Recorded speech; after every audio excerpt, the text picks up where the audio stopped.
Assalomu alaykum. Biz hozirda Xorazm viloyati Xiva tumani Qushkatabog' mahallasida joylashgan 690 raqamli konturdamiz.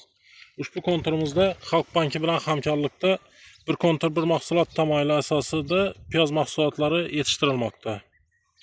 Ushbu konturimizning umumiy maydoni 10 gektar bo'lib, bu yerdagi ekinlar zamonaviy usullar bilan parvarishlanmoqda.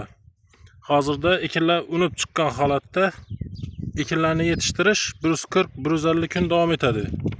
Yetishtirish jarayonida ekinlar sug'oriladi, tabiiy va mineral o'tlar bilan oziqlantiriladi.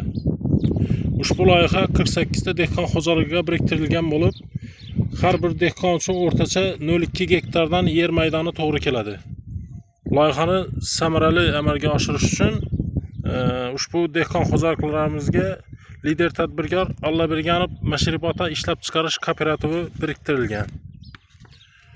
Ushbu loyiha bo'yicha har bir gektardan 35 tonnadan jami 350 tonna hosil olish rejalashtirilgan. Har bir dehqon xo'jaligi 25-30 million so'mdan daromad olishi reja qilingan.